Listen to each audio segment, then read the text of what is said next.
Very bad day for Roc Nation. Very good day for the poor and disenfranchised. Roc Nation tried to pimp you out to make themselves billions of dollars, but it didn't work. And I'm talking about they pulled every stop. They tried to bribe politicians. They successfully bribed community leaders. They try to pull and scam their way to this for-profit casino that's supposed to be for black and brown people, but somehow only Jay-Z is going to pocket billions of dollars from this while they exploit gambling habits, increase traffic, increase crime, and make living in that environment much worse and disastrous for everybody surrounding those environments. But somehow it was for you, and they try to scam their way to securing this license and this deal, but their plans got found out and it didn't happen and it didn't work. Yes, good morning. So we've been talking a lot about Jay-Z and him trying to bring the casino to Times Square in partnership with Caesars Entertainment and SL Green. Well, yesterday, Wednesday, a state board rejected the Times Square casino bid from Jay-Z in Roc Nation and those companies that I mentioned. And they had planned and proposed to do this at 1515 Broadway. The Community Advisory Board decided in a 4-2 vote that this wasn't something that was going to happen. Now, we do have audio from a meeting that went down yesterday following this decision. Let's take a listen to that. You know it. We met the standard and then some, and the only one with courage to stand up is the governor and the mayor appointees, and everybody else runs and hides. Go run and hide. Because what you did, the benefits you denied this community in this city and state, you have to live with that history forever. If it was meant to be, it would have been. But I just wonder, how does that state board justify not wanting all those hundreds of millions of dollars being invested into that community? Like, who's going to make that kind of investment into Times Square in that community now? Do these people know no shame? Now, I must give it up because this is Jay-Z's most lofty attempt at exploiting us for his own profit. You see, Jay-Z wanted to open up a casino in Times Square. The people said, no, you can't, sir. Sorry, bruh. Like, we hear, like, your proposal, but, bruh, like, in the middle of Times Square, but this is people's daily commute. The traffic it brings is going to be, like, disastrous. The increase in crime is going to be disastrous. Also, bruh, we are exploiting people's gambling addiction. It's one thing if the casino is somewhere out there and somebody got to go find it or go search for it. But to put it in the middle of people's daily commute where they have to pass this to get to their train, to get to the bus, they have to walk past this. We're just asking for trouble. And morally and consciously, we can't do this, man. So now you have Jay-Z roping in people like Charlamagne the God and Al Sharpton to come and say that the city council's denying Jay-Z the right to open up this casino and make billions of dollars every year is them turning their back on black folks. Is them snubbing their nose at the black struggle. Even Charlamagne the God said, man, who else gonna give back to black folks if Jay-Z can't make billions of dollars off of us? Are you crazy? The proposal that Jay-Z gave wasn't a unique proposal. Literally everybody who have asked the city to build a casino in Times Square, they all come with the same proposal. Oh, we're gonna do for the community. We're gonna give back to the community. Cut it out, bro. All right? The chump change that Jay-Z wanted to give back to the community pales in comparison to the $2 to $5 billion a year Jay-Z is gonna make off of that casino in pure profit. I'm Desiree Perez. I'm the CEO of Roc Nation. In Roc Nation, you guys have a very important vote coming up with SL Green and Caesars Palace to open up a casino in Times Square. What is it going to look like if you guys get the green light? We believe that this is going to have a positive net financial impact of $1 billion a year for New York City. In terms of community, we have created a bunch of programs. They were community thoughtful programs that we've spent the last 4 to 5 years speaking to the community about and have a board forward as part of the package, which is contingent upon us getting the license of helping the community in different ways. What about job impacts? Huge. You know, they think Atlantic City, Las Vegas, this is going to be very different. It's just one building.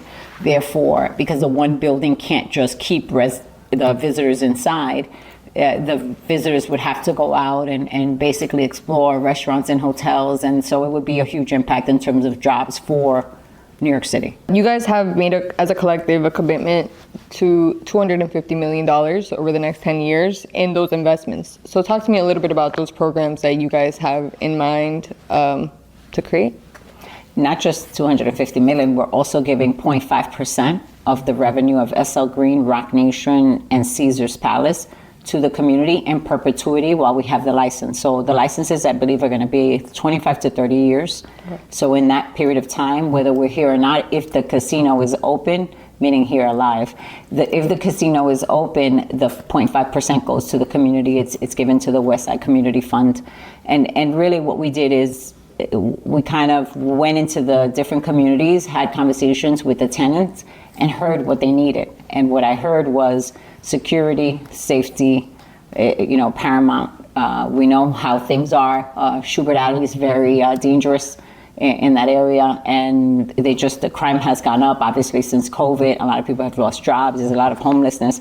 So the parts of the packages actually mitigate those issues. These people are ridiculous. They're really looking at camera in his eyes and speaking as if they're doing something for anyone other than themselves.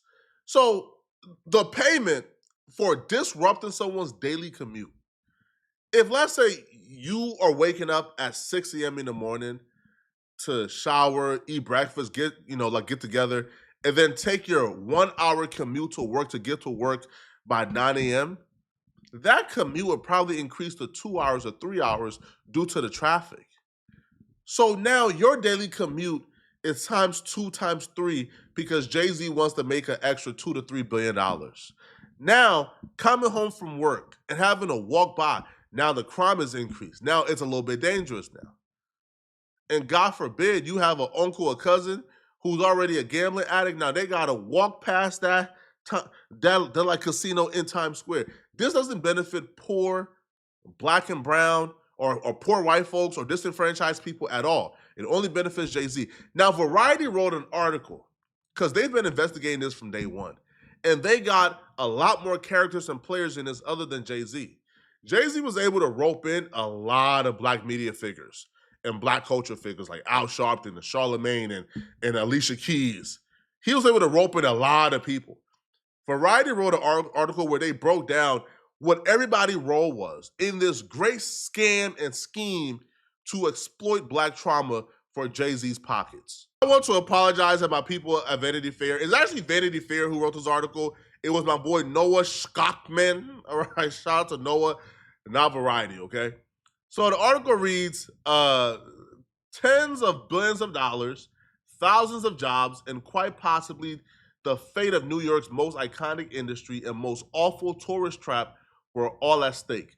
But the closing days of a years-long fight over whether to build a casino in Times Square seems to revolve around one man, Jay-Z.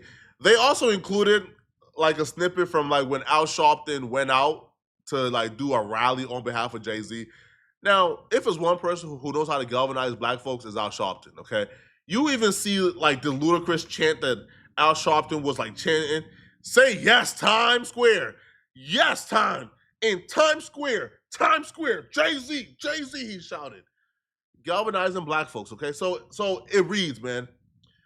Hove, through his entertainment firm, Roc Nation, poured hundreds of millions into a stake in the project, according to his CEO, Desiree Perez. Then Roc Nation joined Holiday's company, SL Green, and Caesars Entertainment in spending millions and millions more promoting it to sometimes weary lawmakers, municipal bureaucrats, and the public at large. The goal, secure one of 3 licenses for casinos in the New York area. On Wednesday, everything fell apart before a bid could even be considered by the state's regulators. It had to capture 4 of 6 votes from a community advisory committee, which we already heard, all appointed by local politicians. That vote finally happened after years of buildup, and the committee decisively rejected the bid 4-2 against Jay-Z's big play in Times Square. Obviously, they're saying this casino is going to cause more harm than good. We don't want it in our city. You're about to witness, through excerpts, Jay-Z, Desiree Perez, they tried to pimp you out. You see, it wasn't enough. Their merits were not enough. Their proposal was not enough. How many people they bribed was not enough. They then resorted to, we doing this for the community, yo. We doing this for black and brown people, yo. Black and brown people need these jobs we about to create. Huh? Black and brown people need these jobs. Huh? Huh? This is the title scam yet again. Black and brown people need their own streaming service. Black and brown artists are being cheated out of their earnings. He started Tidal. Black and brown artists weren't being paid that much differently on Tidal than they were on Spotify and Apple Music. The only difference is Jay-Z was able to sell the company for $300 million, and not one artist got a dime from out that sale, even though they were being listed as co-owners and co-founders and investors. Nicki Minaj is still asking to get her cut of the $300 million that Jay-Z got from selling Tidal that was supposed to be black-owned. Why? Wait, I thought the mission was to create a black-owned service for black folks to service black folks. All of a sudden, when you got an offer for $300 million, you don't need it to be black-owned no more? Examples time after time after time of pimping us out. Despite support from the mayor and the governor of New York, which again, they're all bought out by Roc Nation and Jay-Z, we know this, okay? It's massive loss for all the partners in a Times Square casino project, including its most famous one, whose up from nothing, keep close to the street story was at the center of the closing argument. We from these neighborhoods, see, this is how they get us, people. This right here is how they pimp us out, okay? Jay-Z was telling them folks he deserved the license to make billions of dollars off of black trauma because we's from these neighborhoods, sir. Jay-Z told the advisory committee members as they sat across a conference table over the summer. We hear a lot of talk about community. We are the community. Remember I told you about how Jay-Z's goal is to monetize his authority in the culture? Jay-Z do these social justice initiatives because he wants to be presented as the king of hip hop, as the king of the culture. So when it's time to go to meetings like this, I am hip hop. I am the community. Man, bro, it ain't work this time, man. So he goes, we're not saying give it to us because we happen to be black, Hispanic, and female. They put out every minority stop there is, bro. Perez tells me right before the big vote, no, that's not what we're saying. Of course not. But we are saying don't ignore who we are, what we stand for, where we come from, where we've been, everything that we've accomplished. Please don't ignore that. Why would that matter? The approval for the casino, the approval for the casino is strictly on, is this casino going to hurt the community more than help it? All that we black, female, Hispanic, minority stuff, bro, don't mean nothing, bro. Tell that to the birds who care to listen. It's about how is this casino gonna help more than it hurts? And y'all ain't proved that, homie. So, and as for the forces opposing the casino, the theater types who worry that tourists might gamble away their Broadway money, or that a casino might poison Broadway's delicate ecosystem, create traffic in Midtown, and to borrow a phrase from a different rapper, not like us, Jay-Z's allies argue that opponents weren't just a bunch of finger-wagging hall monitors standing in the way of thousands of black and brown people getting casino jobs. They were, according to Al Sharpton, oligarchs. It was an iconic choice of words given Jay-Z's billionaire status, okay? So them folks try to play the black card, bruh. So Jay-Z told them folks with a straight face, y'all white supremacists and oligarchs, because y'all don't want to give me the right to make billions of dollars off of black trauma and black pain. We're about to witness how these people are literally allergic to conducting business the fair way. These people are literal crooks in every business dealing they do. And them trying to be crooks are parts of the reason why this deal ultimately got denied. okay? They try to grease every palm. They try to bribe their way to this deal being sealed. Take a look at this foolishness, though, okay? So early on during the Times Square group, okay, they approach a state senator. Take a look at this arrogance, okay? So they put together their little group that was going to be in control of putting forward a package to sell the city. They approached the state senator, Liz Kruger. Now, do you think somebody named Liz Kruger care about anything about Jay-Z or Beyonce or hip-hop? I don't think so. She may have been a diehard gambling opponent. She once says, I voted against bingo in church basements, she once told me, but she controlled one of the 6 votes on the Times Square CAC. In a Zoom meeting, she says the casino team asked her if she wanted to meet Jay-Z. And she responded back, why? I don't like his music particularly, she recalled saying. They're like, you don't want to meet Jay-Z? Well, you know who he's married to, right? Beyonce. You don't meet Beyonce? That didn't work. You know what else they tried, bruh? These people are allergic to doing deals the fair way, man. While everybody else who's putting these bids together, they putting these bids together the fair way, okay? They're doing things the right way. They're following by the rules. Desiree Perez and Roc Nation is trying to circumvent the rules and scheme their way to this contract. You know what they do next, bruh? So after trying to bribe the senator didn't work, they pull their attention to the ops because there's a coalition of people who's against this.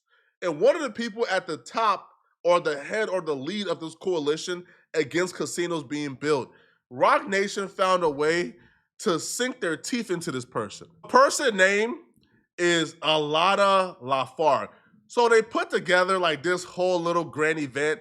They put together like an 8-hour free buffet for the locals and the people in the community to come and eat for free. And they brought celebrities like Fat Joe for star power, you know, to get the support of the community, right? So one of the people who was there is a lady by the name of Alita.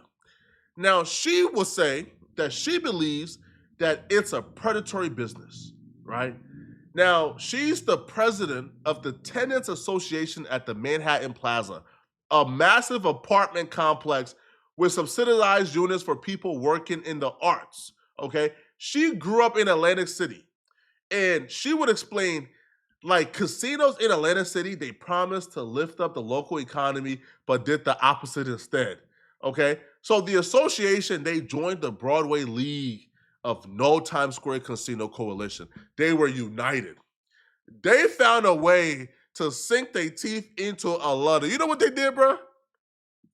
The following September, all of a sudden, Alada struck a more conciliatory tone. All of a sudden, she says, we are to listen to what they have to say and what they have to offer.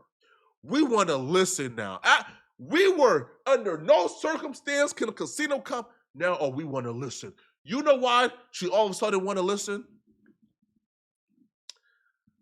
So, executive, right? So shortly after, local news outlet The City published an unsigned $20,000 a month contract for Lafarge to provide strategic counsel to the casino project.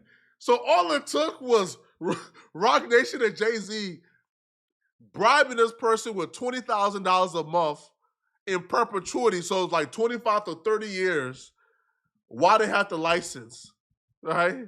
In strategic counsel, which meaning, bro, you sit home and you don't do nothing, bro.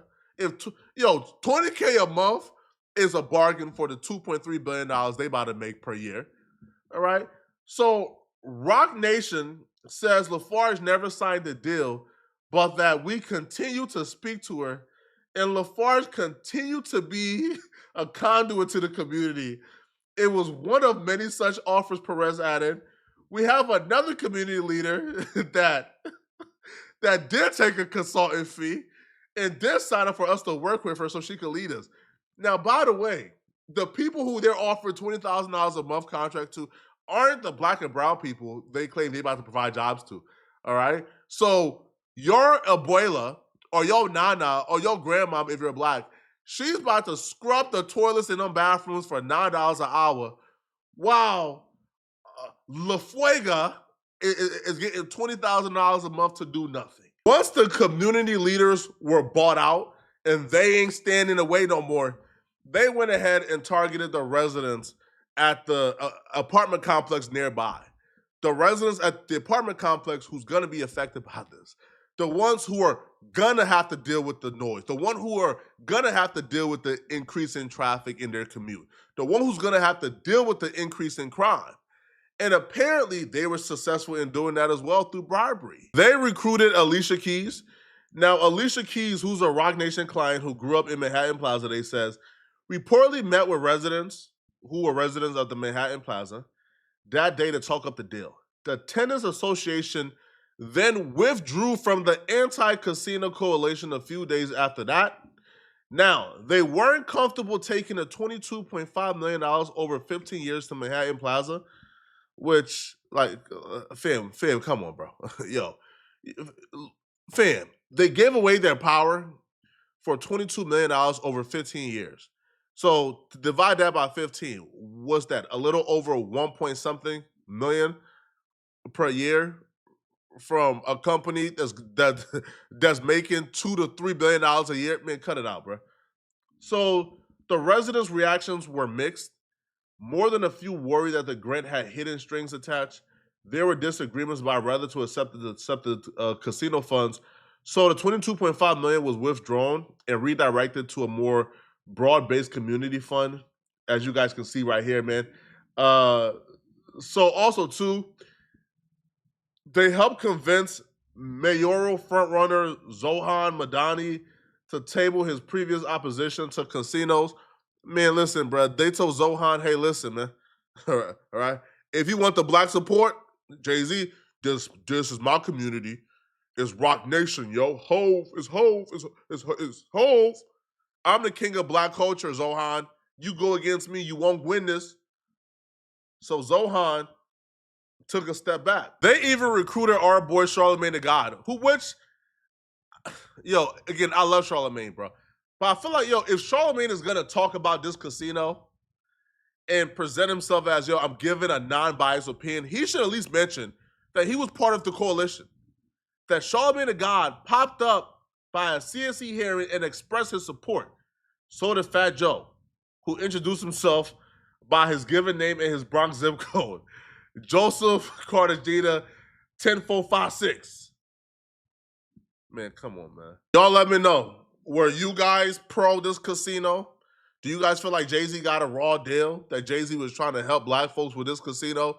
Let me know in the comment section, okay? And if you're still watching, click on this video right here somewhere on my screen to find out about this singer / rapper, David, and his situation he's currently got going on with his ex-girl, or his victim, I should say, called Celeste. It's the greatest murder mystery probably like of this century. A multi-platinum, very famous rapper got exposed for dating a girl who's underage, 15. Her body gets found in the back of his Tesla, parked outside of his home while he's on a world tour. Now we're trying to figure out who killed her. Was it him? Did he do it before he went on world tour? It's a mess. Click on this video right here to find out all the details, okay? I'm going to see you guys in this video. I'm out of here, folks. Peace.